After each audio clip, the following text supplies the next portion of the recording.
Greetings, this is, let's just face it, this is Boston G.B.R, but this is also what I call,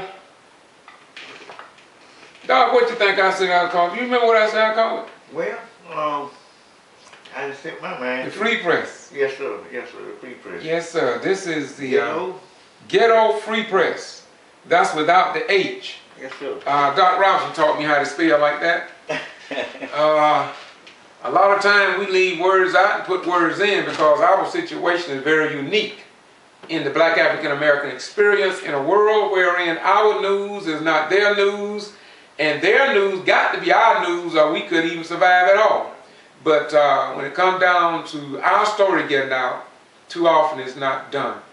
And so years ago, around 89 and 90, I really started to do what I'm doing, and of course it's bled into, as Doc put it, over 250,000 views on YouTube and getting stronger every day. And it's all about truth. Doc, how you doing today, brother? Well, I'm doing pretty good. I'm just so glad to see you today and glad to know that you was on top of your job like you always are. Yes, sir. Yeah, I saw you out in the pond this morning, and we sat down there for a while, but I told you about this guy down in Florida, South Florida. Another black man bit the dust by a deputy, I understand. Coming out of his apartments and his where he lived at, had a 1,000 air rifle. Shot dead, say the police officer told him to put the weapon down. And he witnesses say he wouldn't do it. And well, I understand on Facebook they say he did. I chased it down on a newscast, and it is valid because CBS News said it is real. Another black man dead. What do you think happened in this country? Well, you know, it's a lot of useless deaths and useless things happening here in our country right now. What we are failing to realize is that we do have a black and white problem here in the South. No one don't want to address these issues, and they want to say it's the race card. Yes, it is the race card. There's no need, no sugarcoating anymore. It is about black and white not getting along. The rules is set so inappropriate, off balance for black folks. It's pathetically ashamed. We worked with Dr. Marvin Dunn down on the Rosewood project, and where we was trying to bring Rosewood back, and therefore we got into a little bit of the history of what actually happened in Rosewood. How we had a Renaissance period. There's a many things that we had that we don't have now, and let us face it. I would like for everyone who's listening to this to look up the sales of slavery in New Orleans between 1804 and 1862. And really realize that we were a commodity. We was a product. Upon a bill of sale. Now, they're saying this guy's looking back. You know what they're going to say about me, you know. And he want to accuse people of today or yesterday. Okay? And they'll tell you to move on. And move on. Yeah. Now, we had some Jehovah's Witnesses stop by here. This is my home, by the way. Yes, sir. Stopped by here a couple of days ago, and they told me, and we got talking on the subject of what's going on in the ghetto, and what can we do as a group of people. As I'm a minister and First Annual Missionary Baptist Church, and an assistant pastor, associate pastor.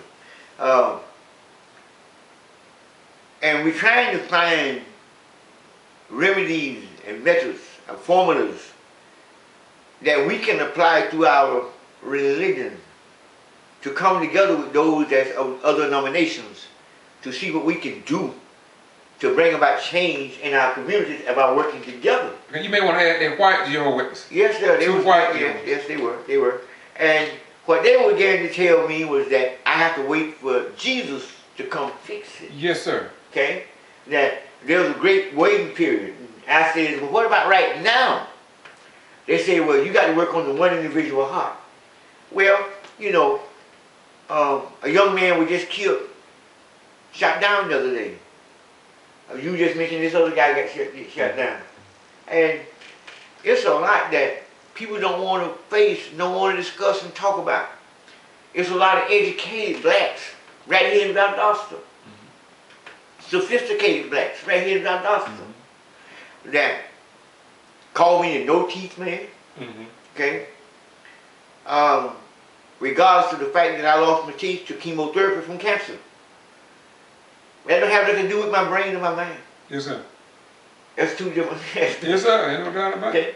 I'm glad to not have these teeth and yet be alive. Okay?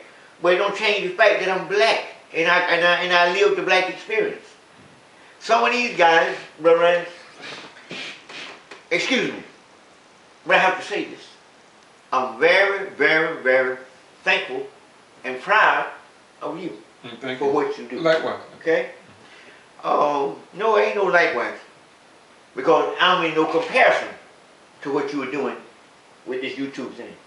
Okay? Because you're reaching out touching 250,000 people, and I'm just touching a neighborhood few. Yeah, but you touch me and be able to help touch them the 250,000. Of course, that's okay. That's why I say likewise. Well, I understand. In your circles of I understand that, but it's still not acceptable. Roll it on, roll it on, roll it on. Keep it rolling, dog. We do that. Keep it rolling. That's how we keep it rolling. Yes, sir. You know, no one don't want to discuss the hardcore issue. No, sir. They can have all the education in the world. They can have all the Jesus, all the Muhammad, all the Moses, but they just won't touch these subjects. No, sir. It's amazing. Man, I can sit out here and I can listen to them talk, and the guy be holding the conversation. He said, "Oh, nigga, please." Yeah. You know, and now they make a big deal about the N word. Yes, sir. You know, the little children, the little child heard the N word. Then I go down the corner, had the little kids down there. Come on, my nigga. Come on, my nigga. You know, we doing it like this, my nigga. Yeah. You know, so then all of a sudden it gets so forbidden. It gets to be such a sacred curse word. Okay? Now you imagine a sacred curse word. Yeah. that anytime you bring this up. Now the reason no one don't want to discuss this about the word nigger, and the description the dictionary gives, I believe it says about a worthless person, whatever the case may be. But the reason people don't want to discuss it, because they figure when you say that, it brings on the inferior or the complex. Yes, sir. And therefore, it brings about this certain amount of fear that something might be about to happen. Okay? That's for real. They figure that they got to tiptoe on the tulip, but they can't talk about the real issue. Okay? That, of course, the word nigger is still a bad word to use, but it's still the word. Yes, sir. And it's still being used in a popular manner. And if they don't use it at all, yes, nigger still exists. Yes. As long as they see you as that word, that's just the way it is. And when they treat you like that yesterday, they don't have to call you the N-word. But when you can't get a job and you can't get none of these federal funds and contracts, and you go to some of these retail stores, and whether it be Sears or Walmart, and you ain't in management position, they don't have to call you nothing. Because you ain't going to come if you want to, because you can't. You ain't got no money to come. Thank you. So it is what it is. Thank you. It is what it is. See, this is the very reason we kick it the way we kick it. See, back to these sophisticated blacks. Yes, sir. Educated blacks. Yes, sir. Run there and then they're in good positions. They go in there, get on these boards, and then all at once, when they were down, when they meet us at McDonald's, people, believe it or not, they are black folks. But when they get ready to go down, you see them stand before these city councils and they get on these board members, they become black white folks. And then they got lawyers the same way in this town. They see me and ain't nobody around that look white, they can embrace me. But as soon as we go to a meeting, it's like, I got HIV. They like darkness. And some of the preachers the same way. They act like I got disease. You know, but deep down in their heart, they know Jesus, right? No. And they know truth, the truth. This the deal. we can meet at the church. I don't know, Pastor, I don't know what else. We'll meet at the church. Yes, sir. We'll discuss the hardcore issues. But when we get down at the city council, Yeah. we are the only ones we see. He and I, and maybe Floyd Rhodes. Couple of them, maybe. That's a big maybe. Okay? But then the big majority of the 10 to 15 that comes in and says, you know what? Now, these are the words they use. These are the words I hear them use as well. Man, y'all, we lay a lot of blame on the black boy. It's these niggas. Yeah. And we hear it just like I just said it. Yeah. Okay? But now when it comes down to where we gonna draw the line, and let's face the hardcore facts that we got major problems, and it's about this money. It's about this money. Well, Doc, the religious community and many successful blacks, they don't even address that issue. In the black community, they act as if though I got mine. And if you wasn't so stupid or ignorant and dumb, you could get yours too. Yes. That's what they say. But they don't think that somebody before they got here paved that road so they wouldn't have to go through the swamp and step on rattlesnakes to get where they are. And we are unwilling, many people in Valdosta are unwilling to help pave that road for the children of today, tomorrow, and God help the ones after tomorrow. Well, you're so right. You're so right. And what we are facing is a dilemma. We got all these organizations, okay? Church organizations. Yes, sir. Social organizations. Yes, sir. And fraternities. All right? And gangs. And gangs. And but we don't have a focusing point downtown. You heard me say about the money. Yes, sir. Okay, now they say, well, the preacher would say that, you know. Of course he will. Yes, sir. But it's about this money. Let me interrupt you. By the way, just in case y'all don't know it, this is the Getto Free Press, so we do it our way here. We press everything. We don't just press one thing and press you out. On the Getto Free Press, we press it all. And talk about it. That's what I'm talking about. That's the pressing I'm talking about. See, and by not having no money circulating in our communities and this unfairness that's dealt with the hood agencies, this unfairness that dealt with the federal funding and the way it's scrutinized and the way they puts everything together that we've excluded. Now, I'm going to give you an example. I have a set of plans, it's in my truck right now, that was put out for bids to do sidewalk paving for concrete. Yes, sir. But on the plans, it says that you have to have a utility license. Now, is this by city, county, or federal? This for city? City, but it's still federal funds. Okay, city, okay, the city, but Valdosta City. Yeah, Valdosta City. And it would get federal funds. Right, from grants. Grant, right. Okay, from community development. Right. The CD, block grant. All right. So now, here come these small businesses. Apparently, some of them is black. This is minority owned companies. You know, we can't say minority because that's a curse word now.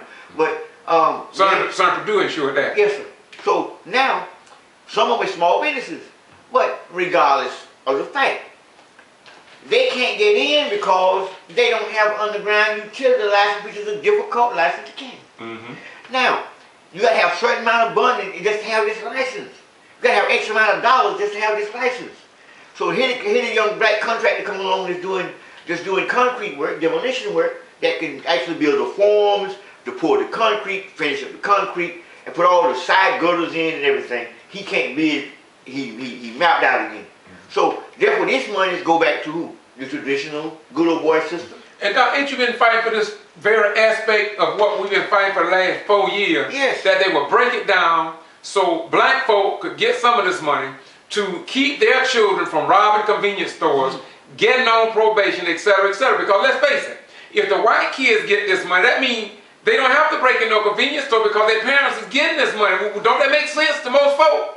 Now, in the ghetto terms, they're blocking the niggas out. Yes, sir. But they don't want to. So they don't want to use the N word, but they'll turn around and do what they always done to the N people. They'll use that as a popular word, but they won't use it in their course of transacting business. But the bottom line is the blacks are blocked out. Yes, sir. Okay. You know, Doc, the last city council meeting that I went to, where Councilman Wright stood up about his district. And I'm going to say this, normally I don't say it, but I was devastated to watch how Mayor Getto referred to a fellow councilman who represented a district, and I'm going to play that and may put it beneath this clip. The way he responded to this individual who was speaking up for the people of District 1 in the same manner that Councilman Yost speak up for the people in his district. I think somebody should have called the mayor out on that. And by the way, this is the Getto channel, so we can say it like we see it. It was appalling. It was appalling to watch this occur. Yeah. And believe me now, I'm dead against racial bias. Yes, sir. Okay. But I'm telling you what the tones are. And anyone that says is I'm not speaking realistic facts and truth is lying. Okay. We go to Atlanta and put your ears to the street. And it's nigga this, it's nigga that, it's nigga this, it's nigga that, okay? You turn on the movies and watch what you hear some of the Italians and the guys say. Oh, take the dope and give it to the niggas. Yeah. They making movies and millions of dollars off yes, of it, sir. okay? Yes, sir. But now when we go to sit down and have real down-to-earth conversation, we got to become biblical obedient. And act real Christian-like. Yes. And got to portray these images that we are not. See, look, what we have to do in our ministry is start teaching the black history, that's the unknown parts of history that don't even be discussed about your black Reformation period. Yes, sir. About your black Renaissance. Yes, sir. Okay. When you heard that N word, you automatically knew what side of the fence you was on. Yes, sir. Now they play with the N word to a degree till you don't know what side of the fence you're on. It's in disguise. It's in disguise. So now a person will say it with malice but in a joking tone. Yes, sir. So therefore, there's nothing you can do. Okay? So now, what we have to bring it down to is the facts of it. If we go back to the sale of slaves in New Orleans when they sold 139 slaves, and we look up the codes that they had for the light skin, it might be FMC, meaning that was a light skinned black. Okay? Often mulattoes. Yes. Then you may have FNCBA. Don't quote me on these codes. But they're there, but they're there. But they're there. Yeah. Then that one with the 3-letter code might have represented color like he was saying.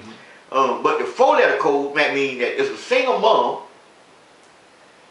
that been sold with the children, but the husband wasn't sold, never sold with the children, and the mom is always sold with the children. Okay? Because this gives a psychological profile of keeping family together and keeping a sense of rebellion down because they can comfort one another. But how can you talk about that and you talking about family? They call that family values today. Yes. How can they say they love family values if they were busting up our family yesterday? It's something don't coordinate, they just don't balance, man. But Doc, they had analysis done and studies upon the bill of sale. Okay, for example, you sold me to Mr. Moore. Now, Mr. Moore have to agree in writing that he gonna study me and gonna record and document my everyday activity, even when I get a common cold, how I would react, my attitude, my personality. But see, Doc, everything that you just said ain't worth a dime. All right. You know why? Because they're gonna throw it in your face. So blacks own slaves too. Of course. They're gonna tell you that. Yes. But they don't say we ain't have 1 or 3 black slaves on. You couldn't have had that many because they would have destroyed us outright because we'd have had our hands on the power. But that's what they'll throw out at you, and I know that will. So I throw that in because this is the Getto channel. We can do that. Well, see, but the fact of the matter, I'm glad you threw that in because these was the blacks that they found favor in and permitted them to have a certain amount of freedom by letting them have other blacks and slaves to use them. Yes, sir. Because they could trust them. Yes, sir. Okay? They could fully trust them. Yes, sir. They would turn them loose and they go out and negotiate sometime for them. Yeah. This part of it. Some of them probably didn't die for them. They would. Yeah. And therefore, that's what you see reflected in our society today. We've been psychologically damaged. Wow. Yes, okay? sir. No doubt about that. And it passed down to generation to generation to generation. And it's done beat us down. Well, one thing about it, this is the Getto Free Press. We can speak this because that's what we do. First of all, we got to understand something in this country. First of all, our name are not our names. Of course, you're right. If we wanted to, if we was a violent person, we really carry in our name the time capsule of the original slave owners in most cases. In other words, if I wanted to find out pretty near who plantation I was on, my name is a time capsule. There are many Livingstons. We have Livingston's plantations throughout the South. And so all you have to do is just simply go back and if you want to hurt somebody or pay somebody for doing you wrong, then you got a right to do that because you have to suffer the consequences. But if you don't do nothing, it's a good thing to understand your history. And the history is that nobody want to talk about is that we were brought over here and treated as no other human being in the history of North America. That is, we came over here with no relatives. The relatives came over, we couldn't talk to them. They took our language, they divided us. We couldn't beat the drum, everything. Go ahead, brother. Go ahead, finish. Everything was taken from us. Now, based on what he's saying here, he got a picture. This is my mother-in-law and father-in-law, and this is the rights. Okay? This is the Book of Rights. Yes, sir. Okay? Yes, sir. And this book was published by a white man. Yes, sir. Of the Book of Rights. Yes, sir. See what it says there? What it says? The Book of Rights. W-R-I-G-H-T-S. The World Book of Rights. Yes, sir. Okay? Now, you'll find them in here. And you'll find who their owners were. Right, right. You understand? So, this is the proof that he's discussing yes, sir. in this Book of Rights. Yes, sir. Okay? About the name. Yes, sir. And the ownership. And they'll say that the black man been raping the white woman and all that kind of stuff. But if it is indeed truth, then the N-word would be getting, look at that. Look at that, we about out of time there. Okay. Let's close this out right quick. Okay. I'm sorry. Go ahead, no, you close up because you gave this. Go ahead, we got much time. But anyway, I would like to say this, and we'll say this with these words here, is that we have to learn to know who we are, and we got to be able to discuss this thing openly. We got to speak it from our pulpits. We got to teach the black history. We got to teach the real truth. We got to teach the factual truth. And because, see, the Lord Jesus Christ, he did die for us all. And there's no question about that. And we got to have a forgiving heart. There's no question about that. But we got to speak right now truth. Right now today. We got to be able to discuss it in a manner that we can relate to it. Now, if you go to talking hypotheticals, you can't relate to that. You know, but if you go to talking about what's taking place, you can relate to that. See, we're going to close this out by talking about our relationship. Our relationship between God, man, and church and religion. It's just what I'm saying. The relationship between God, man, church, and religion. See, God is no respecter of person.